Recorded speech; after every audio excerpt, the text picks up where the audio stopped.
శ్రీ హరివాయుగురుభ్యో నమః. శ్రీ విద్యాసాగర మాధవ తీర్థ గురుభ్యో నమః. మన జ్ఞానరస గుళికల యందు ఈరోజు ఒక విశేషమైనటువంటి లఘు ప్రవచనాన్ని చేయాలనుకుంటున్నాను. ఈరోజు కలియుగ కామధేనువు కల్పవృక్షమైనటువంటి మంత్రాలయ శ్రీ రాఘవేంద్ర గురు సార్వభౌముల వారు అవతరించినటువంటి రోజు, జన్మించినటువంటి రోజు. అంటే రాఘవేంద్ర గురు సార్వభౌముల వారి జన్మదినము.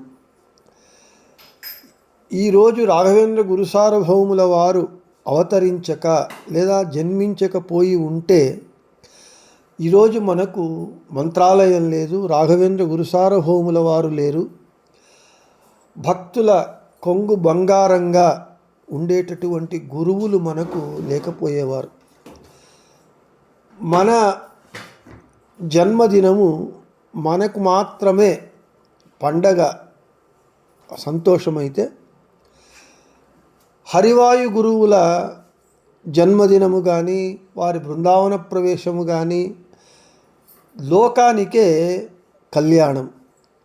రాఘవేంద్ర గురు సార్వభౌముల వారి జన్మదినోత్సవాలు ఒక మంత్రాలయం కాదు, మన భారతదేశంలో 4 చెరగుల 4 దిక్కుల తరువాత విదేశాలలో కూడా వారి యొక్క జన్మదినోత్సవాన్ని చాలా వైభవంగా భక్తులు జరుపుకుంటూ ఉన్నారు. ఎందుకంటే వారు భక్తుల కొంగు బంగారంగా కామధేనువు కల్పవృక్షమై ఉన్నారు కాబట్టి ఈరోజు రాఘవేంద్ర స్వాముల వారి అవతారము యొక్క నేపథ్యము, వారి యొక్క జననము గురించి ఈరోజు యథామతి యథాశక్తి చెప్పే ప్రయత్నం చేస్తాను. రాఘవేంద్ర గురు సార్వభౌముల వారు మూల రూపంలో శంకుకర్ణుడు అనేటటువంటి కర్మజ దేవత. శంకుకర్ణాఖ్య దేవస్తు బ్రహ్మ శాపాచ్య భూతలే ప్రహ్లాద ఇది విఖ్యాతో భూభారక్షపణే రతః ప్రహ్లాదరాజः ప్రథమో వ్యాసరాజः సయేవ రాఘవేంద్రాఖ్య యతిరూపేణ సర్వదా కలౌ యుగే రామసేవాం కుర్వన్ మంత్రాలయే అభవతు. మూల రూపంలో శంకుకర్ణుడుగా కర్మజ దేవతగా ఉండి సత్యలోకంలో ముక్తియోగ్య జీవుడై ఉండి బ్రహ్మతో పాటుగా వైకుంఠానికి వెళ్ళడానికి ఒక్క శంకుకర్ణుడే కాదు, అందరూ ముక్తియోగ్య జీవులు సత్యలోకంలో ఉండి బ్రహ్మను సేవిస్తూ భాగవతంలో చెప్పినట్లుగా ఆత్యంతిక ప్రళయం వచ్చినప్పుడు బ్రహ్మ నేతృత్వంలో ముక్తియోగ్య జీవులందరూ కూడా వైకుంఠానికి వెళతారు. అంతవరకు సత్యలోకంలో అంటే బ్రహ్మలోకంలో ఉండి బ్రహ్మకు సేవలు చేస్తూ ఉంటారు. అదేవిధంగా శంకుకర్ణుడు అనేటటువంటి కర్మజ దేవత కూడా ఒకరోజు సేవలు చేస్తూ ఉన్నప్పుడు బ్రహ్మ పూజకు ఏదో పూలు కానీ తులసి కానీ అందించేటటువంటి క్రమంలో కొద్దిగా ఆలస్యమైతే అప్పుడు బ్రహ్మ శంకుకర్ణునికి శాపమిచ్చాడట. నీవు బ్రహ్మ శాపాచ్య భూతలే, బ్రహ్మ శాపము చేత ఈ భూమి యందు ప్రహ్లాదుడిగా హిరణ్యకశిపుని, అక్కడ శాపం ఏమిటి అంటే రాక్షస యోని యందు జన్మించమని, రాక్షసుడవు కమ్మని కాదు, రాక్షసునికి కుమారుడిగా జన్మించమని శాపము. ఇక్కడ ఒక సంశయం వస్తుంది మనకు. అందరూ ముక్తియోగ్య జీవులు, సంసార బంధనము నుండి దాదాపు అంతా బంధాలను పోగొట్టుకొని లింగదేహము నామమాత్రంగా ఉండేటటువంటి అందరూ సాత్వికులైనటువంటి ఉండేటటువంటి సత్యలోకంలో ముక్తియోగ్య జీవుడైనటువంటి సాత్వికుడైనటువంటి కర్మజ దేవత అయిన శంకుకర్ణుడు బ్రహ్మకు చేసేటటువంటి సేవలో లోపం చేయడం ఏమిటి? ఈయన లోపం చేస్తే కోపమే ఉండకూడనటువంటి జీవోత్తములైనటువంటి బ్రహ్మ కోపగించుకొని శాపం ఇవ్వడం ఏమిటి అని అంటే ఇదంతా భగవంతుని లీల. వాడు సర్వతంత్ర స్వతంత్రుడై మిగిలిన వారందరూ సర్వతంత్ర అస్వతంత్రులై ఉన్నప్పుడు పురంధరదాసుల వారు చెప్పినట్లుగా తెలియదో నిన్నాట తిరుపతియా వెంకట అని వాని లీలలు ఎవ్వరికీ అర్థం కాదు. భగవంతుని సంకల్పం చేత కోపమే ఉండనటువంటి ఆ సత్యలోకంలో శంకుకర్ణుడు తప్పు చేయటము, దానికి ప్రతిగా బ్రహ్మ శాపం ఇవ్వటము అనేటటువంటిది భగవంతుని సంకల్పానుసారంగా జరిగి మనకందరికీ ప్రహ్లాదుల వారిని రెండవ అవతారమైనటువంటి ద్వాపరయుగంలో బాహ్లీకరాజు, ఇక కలియుగంలో మొదటి అవతారము తరువాత శంకుకర్ణుని మూడవ అవతారమైనటువంటి వ్యాసరాజ గురు సార్వభౌములు, తరువాత రాఘవేంద్ర గురు సార్వభౌములు. మనకు ముఖ్యంగా కలియుగంలో వ్యాసరాజ గురు సార్వభౌములను రాఘవేంద్ర గురు సార్వభౌములను భక్తులకు గురువుగా ఇచ్చి ముక్తియోగ్య జీవులకు జ్ఞానాన్ని ఇచ్చేటటువంటి పెద్ద కార్యం జరగాలి. కాబట్టి అది భగవంతుని సంకల్పం. కాబట్టి భగవంతుని ఇచ్ఛకు అనుగుణంగా బ్రహ్మ శాపమివ్వటము, శంకుకర్ణుడు ఆ శాపానికి గురి అయి రాక్షసుని కుమారుడిగా ప్రహ్లాదుడిగా కృతయుగంలో జన్మించటము, తరువాత ద్వాపరయుగంలో బాహ్లీకరాజుగా అవతరించి కురుక్షేత్ర సమరాంగణంలో ప్రారబ్ధ కర్మ చేత కౌరవ పక్షము వహించి యుద్ధంలో భీమసేనుని గదా ప్రహారానికి ఆహారమైనటువంటి వాడు భాగవతోత్తములు. అదే బాహ్లీకరాజు కలియుగంలో మొదటిసారి వ్యాసరాజ గురు సార్వభౌములుగా అవతరించి రెండవ మారు రాఘవేంద్ర గురు సార్వభౌములుగా, అందుకే ప్రహ్లాదరాజ ప్రథమో తర్వాత వ్యాసరాజ సయేవచ, వారే వ్యాసరాజ గురు సార్వభౌములు, సయేవ ఆ వ్యాసరాజ గురు సార్వభౌములే రాఘవేంద్రాఖ్య యతిరూపేణ, రాఘవేంద్ర తీర్థులు అనేటటువంటి పేరుతో యతిశ్రేష్ఠులుగా సర్వదా కలౌయుగే ఈ కలియుగంలో రామసేవాం కుర్వన్ మంత్రాలయే అభవతు, మంత్రాలయమునందు రాముని సేవను చేస్తారు అనేటటువంటిది. అంటే రాఘవేంద్ర గురు సార్వభౌముల వారు ఎవరు అనంటే మూల రూపంలో శంకుకర్ణుడు, బ్రహ్మశాపము చేత కృతయుగంలో ప్రహ్లాదుడిగా అవతరించి హిరణ్యకశిపుని కుమారుడిగా అవతరించి 5 సంవత్సరాల బాల ప్రాయంలో నరసింహస్వామిని ప్రసన్నీకరించుకున్నటువంటి మహానుభావులు భాగవతోత్తములు. ఈ ప్రహ్లాదుల వారి యందు జీవోత్తములైనటువంటి వాయుదేవుల వారి ఆవేశమున్నది. వాయునాథ సమావిష్ట ప్రహ్లాదో నిత్యభక్తిమాన్ అని మధ్వాచార్యుల వారు తాత్పర్య నిర్ణయం గ్రంథంలో చెప్తారు. జీవోత్తములైనటువంటి వాయుదేవుల వారి ఆవేశము విశేషంగా ప్రహ్లాదుల వారిలో ఉన్నది. ఆ ప్రహ్లాదరాజులే బాహ్లీకరాజులుగా ద్వాపరయుగంలో, వారే కలియుగంలో మొదటిసారి వ్యాసరాజ గురు సార్వభౌములుగా, రెండవ మారు రాఘవేంద్ర గురు సార్వభౌములుగా అవతరించారు. కాబట్టి రాఘవేంద్ర గురు సార్వభౌముల వారి యందు వాయుదేవుల వారి ఆవేశము విశేషంగా ఉన్నది. అంతేకాకుండా భగవద్గీతలో భగవంతుడు చెప్పినట్లుగా దైత్యానాం ప్రహ్లాదోస్మి, దైత్యులలో నేను ప్రహ్లాదుణ్ణి, అర్థాత్ రాఘవేంద్ర గురు సార్వభౌముల వారి యందు, వ్యాసరాజ గురు సార్వభౌముల వారి యందు, ప్రహ్లాదుల వారి యందు, ప్రహ్లాదుల అవతారమైనటువంటి వీరి యందు సర్వోత్తముడైనటువంటి భగవంతుని విభూతి, జీవోత్తములైనటువంటి వాయుదేవుల వారి ఆవేశము విశేషంగా ఉండటం చేత కలియుగంలో వ్యాసరాజ గురు సార్వభౌములుగా ప్రసిద్ధులయ్యారు. ఇక రాఘవేంద్ర గురు సార్వభౌములుగా అత్యంత ప్రసిద్ధులయ్యారు. అందుకే వ్యాసరాజ గురు సార్వభౌముల వారి మీద పురంధరదాసుల వారు సుళాదిని రచిస్తూ చెబుతూ ఉన్నారు, స్పష్టంగా చెబుతూ ఉన్నారు. వ్యాసరాజ గురు సార్వభౌముల వారు సాక్షాత్తు దేవత అని ఆ సుళాది యందు స్పష్టంగా పురంధరదాసుల వారు చెబుతున్నారు. ఎవరైతే వ్యాసరాజ గురు సార్వభౌముల వారిని సామాన్య మనుష్యులుగా పరిగణిస్తారో వారు నరకానికి వెళతారు అని చెబుతూ ఉన్నారు. అందుకే ఈసుముని ఇದ್ದೇನು ಮಾಡಿದರು వ్యాసముని మధ్వ మతవనుద్ధరిసిద అని పురంధరదాసుల వారు చెబుతున్నారు. అదే వ్యాసరాజ గురు సార్వభౌముల వారు రాఘవేంద్ర గురు సార్వభౌముల వారిగా అవతరించినారు.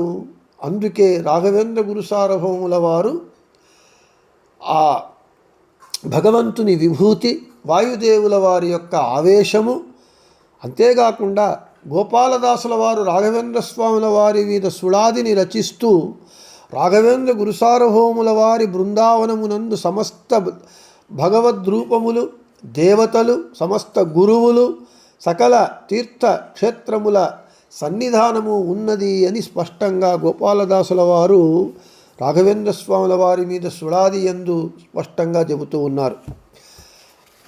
అటువంటి మహిమాన్వితులు కాబట్టి హరి వాయు గురువుల అనుగ్రహం విశేషంగా ఉండటం చేతనే రాఘవేంద్ర గురు సార్వభౌముల వారు కామధేనువు కల్పవృక్షమై భక్తుల కొంగు బంగారంగా నిలబడ్డారు అని చెబుతూ ఈరోజు ఫాల్గుణ శుద్ధ సప్తమి రోజు రాఘవేంద్ర గురు సార్వభౌముల వారు అవతరించినటువంటి రోజు. వారు ఎవరికి ఎప్పుడు అవతరించారు అనేటటువంటి విషయాన్ని చూద్దాం. వీరి యొక్క జనన వృత్తాంతమునము మనకు ప్రామాణికంగా తెలియాలి అని అంటే రాఘవేంద్ర గురు సార్వభౌముల వారి పూర్వాశ్రమపు మేనల్లుడైనటువంటి పండితోత్తములైన నారాయణాచార్యుల వారు రచించినటువంటి రాఘవేంద్ర విజయం అనేటటువంటి కావ్యాన్ని చూచినప్పుడు మనకు తెలుస్తుంది. అదే రాఘవేంద్ర విజయంలో వీరి తల్లిదండ్రులు అంటే రాఘవేంద్ర స్వాముల వారి పూర్వాశ్రమపు తల్లిదండ్రులు తిమ్మಣ್ణ భట్టు, గోపికాంబ అనేటటువంటి దంపతులు. వారికి మొదట ఒక అమ్మాయి, తర్వాత రెండవ సంతానంగా ఒక మగ పిల్లవాడు జన్మించినారు అని చెబుతూ ఉన్నారు. సుషువే సుగుణాం సుతాం సువేషాం గుణసింధుం తనయంచ గోపికాంబ అచిరేణ జనిష్యమాణసూనోరతులాం కీర్తిమివ క్రమాత్ ప్రతాపం.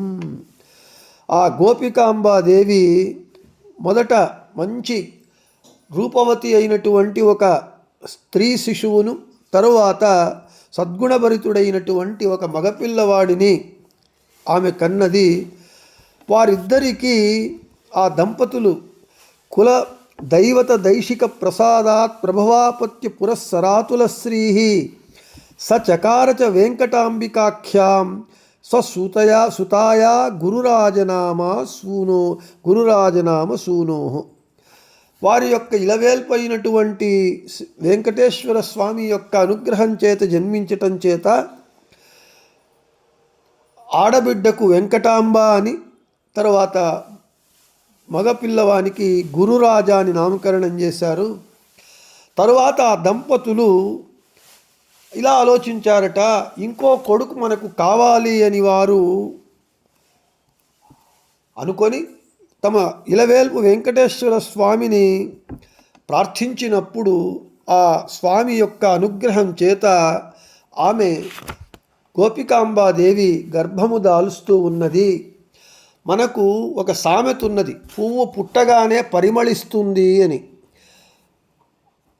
మన రాఘవేంద్ర స్వాముల వారి విషయంలో పువ్వు పుట్టగానే పరిమళించటం కాదు, తల్లి గర్భంలో ఉండగానే మన రాఘవేంద్ర గురు సార్వభౌముల వారు తమ యొక్క ప్రభావాన్ని లోకానికి చాటి చెబుతూ ఉన్నారు. తల్లి గర్భంలో ఉండగానే మామూలుగా గర్భిణీ స్త్రీలు ఎలా అంటే వాళ్ళకి ఈ కోరికలు ఎక్కువగా ఉంటాయి, అవి కావాలి ఇవి కావాలని అడుగుతూ రుచికరమైన వంటలు చేయించుకొని పుట్టింటిలో తింటూ ఉంటారట.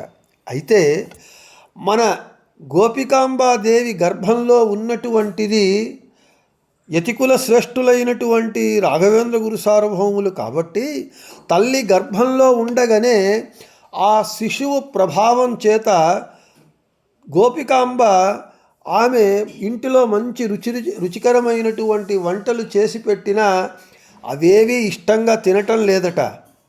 ఇంటింటి నుండి తీసుకొని వచ్చినటువంటి ఆ ఆహారాన్ని ఇష్టంగా తింటూ ఉన్నదట. దానిని చెబుతూ ఉన్నారు. రసనా రంగగమ్యం సదనే భోజన సాధనం విసృజ్య పరకీయ గృహాదుపాహృతం తద్రుచిరం వారుచి వ్యాప్య భుంక్త సైష. ఇంటిలో బాగా రుచికరమైనటువంటి ఎన్ని వంటలు చేసినా అవి వద్దని చెప్పి ఆమె గోపికాంబాదేవి పరుల ఇంటిలో నుండి తెచ్చినటువంటి ఆహారాన్ని అవి రుచిగా ఉండని లేకపోయినా కూడా వాటిని అత్యంత ప్రీతిగా ఇష్టంగా ఆమె తింటూ ఉన్నదట. అంతేకాకుండా మంచి పట్టు పీతాంబరాలు ఇచ్చి ఆమెకు గర్భిణీ స్త్రీకి ఇస్తే ఆమె అవి ఏవి వాటిని ఒప్పుకోకుండా కాషాయ రంగు ఉన్నటువంటి వస్త్రాలనే అటువంటి పదార్థాలనే ఆమె ఇష్టపడుతూ ఉన్నదట గర్భిణీ స్త్రీ. అంటే మన రాఘవేంద్ర స్వాముల వారు తల్లి గర్భంలో ఉండగానే తమ యొక్క ఉనికి చేత తల్లి మూలంగా తమ యొక్క మహిమను చూపిస్తూ ఉన్నారు. అది మన రాఘవేంద్ర గురు సార్వభౌముల వారి యొక్క మహిమ అని చెబుతూ ఉన్నారు. ఆ తరువాత గర్భిణి అయినటువంటి ఆ గోపికాంబదేవికి ఒక జీవికి వాడు తల్లి గర్భంలో ప్రవేశించినప్పటి నుండి పుట్టిన తరువాత పెరిగి చివరికి వాడు మరణించే వరకు మరణించిన తరువాత మొత్తం షోడశ కర్మలు చేయాలి. ఆ షోడశ కర్మలలో భాగంగా ఒకటి పుంసవనము అనేటటువంటి కార్యము. ఆ పుంసవన కార్యాన్ని చేస్తూ ఉన్నారట. ఫలమంత్రముల చేత అభిమంత్రించినటువంటి యాఫల నీర్యాఫల అని అభిమంత్రించినటువంటి ఫల రసములన్నింటినీ బాగా ఒక వస్త్రంలో వేసి దానిని పిండి ఆ రసాన్ని తల్లి నాసికా రంధ్రముల నుండి ఆ గర్భస్థ శిశువునకు పెడుతూ ఉన్నారట, పంపిస్తూ ఉన్నారట శాస్త్రోక్తంగా వేద మంత్రాలతో. దానిని పుంసవన కార్యక్రమము అని అంటారు. ఈ కార్యక్రమం ఎందుకు చేయాలి అని అంటే పుట్టబోయేటటువంటి శిశువు మంచి పండితుడై వేదశాస్త్ర పండితుడవుతాడు అనేటటువంటి దృష్టితో ఆ పుంసవన కార్యక్రమం చేశారు. తరువాత ఒక శుభముహూర్తంలో మన రాఘవేంద్ర గురుసార్వభౌముల వారు జన్మిస్తూ ఉన్నారు, అవతరిస్తూ ఉన్నారు. ఈరోజు అంటే ఫాల్గుణ శుద్ధ సప్తమి రోజున, అంటే శాలివాహన శకం 1523 శుభకృతు ఫాల్గుణ శుక్లపక్ష సప్తమి మృగశిరా నక్షత్రంలో మన యొక్క సంవత్సరం అంటే 1601 అసవిష్టసుతం విజేంద్రపత్ని శుభలగ్నే పరిపూర్ణ దృష్టిభాజీ అఖిల ద్విజరాజ వందనీయం ద్విజరాజం దిగివామరాధిపస్య. స్వర్గాధిపతి అయినటువంటి ఇంద్రుని దిక్కు అని ప్రఖ్యాతమైనటువంటి పూర్వ దిక్కునందు పున్నమి చంద్రుని వలె బ్రాహ్మణ శ్రేష్ఠుడైనటువంటి తిమ్మಣ್ణ భట్టు దంపతులకు ఆయన తిమ్మಣ್ణ భట్టు పత్ని అయినటువంటి గోపికాంబ బృహస్పత్యాచార్యాది గ్రహముల యొక్క శుభ పూర్ణ దృష్టి కలిగినటువంటి ఒక శుభ ముహూర్తంలో ప్రాతకాలంలో ఈరోజు సకల ద్విజ వందనీయులైనటువంటి సకల బ్రాహ్మణుల చేత అందరి చేత వందనాలను స్వీకరించేటటువంటి శిశువు జన్మించినది. వారే మన రాఘవేంద్ర గురుసార్వభౌముల వారు ఈరోజు జన్మించినారు. ఆ తరువాత జన్మించిన తరువాత చేయవలసినటువంటి జాత కర్మలన్నింటినీ చేసి మన తిమ్మಣ್ణ భట్టు గారు ఆ సమయంలో అనేక దానాలను చేశారు. తరువాత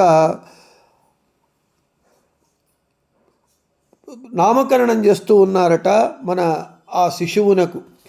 ఉదయాస్త పటేర హేమ పృథ్వీధర పర్యంత ధరాధర చరైర్జనౌఘై అభివంద్య ఇతీవ బాలకస్య వ్యతనోద్వేంకటనాథ నామ తాత అంటూ ఉన్నారు. ఆ శ్రీనివాసుని యొక్క అనుగ్రహం చేత జన్మించినటువంటి శిశువు కాబట్టి వెంకటనాథ అని మన రాఘవేంద్ర గురుసార్వభౌముల వారికి పూర్వాశ్రమంలో తల్లిదండ్రులు వెంకటనాథ అని నామకరణం చేశారు అని చెబుతూ ఉన్నారు.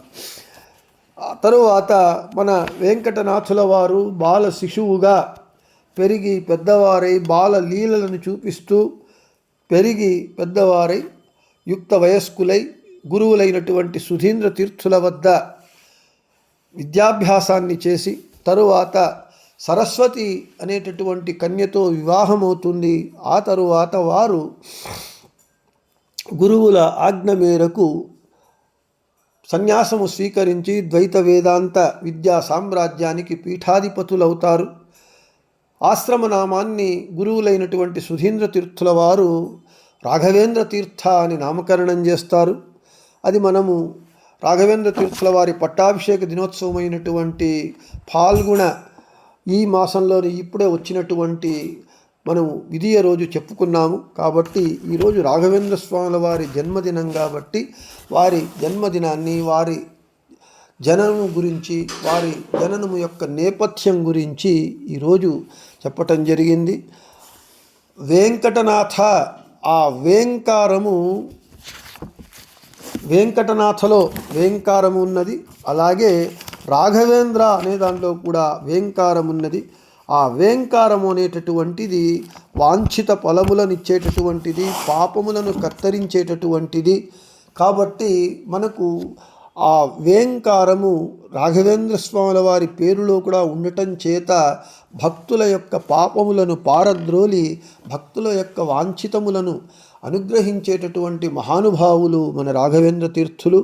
అందుకే వారు అపేక్షిత ప్రదాతాన్యో రాఘవేంద్ర అన్న విద్యతే శ్రీ రాఘవేంద్ర సకల ప్రదాత. ఓం శ్రీ రాఘవేంద్రాయ నమః ఇత్యష్టాక్షర మంత్రతః జపితాత్ భావితాత్ నిత్యం ఇష్టార్థా స్యుః న సంశయః అని అప్పణాచార్యుల వారు రాఘవేంద్ర స్వాముల వారి స్తోత్రంలో విశేషంగా పొగుడుతూ ఉన్నారు. భక్తుల అపేక్షితములను ఇవ్వటంలో రాఘవేంద్రుల వారికి సమానులు లేరు. రాఘవేంద్రుడు అన్నీ ఇచ్చేటటువంటి వారు. అంతేకాకుండా ఎవరైతే శ్రీ రాఘవేంద్రాయ నమః అనేటటువంటి అష్టాక్షర మంత్రాన్ని ప్రతినిత్యము భక్తి శ్రద్ధలతో త్రికరణ శుద్ధిగా 108 మార్లు జపిస్తారో వారి యొక్క మనోభీష్టములు నెరవేరుతాయి, ఇందులో సంశయము లేదు అని చెబుతూ ఉన్నారు.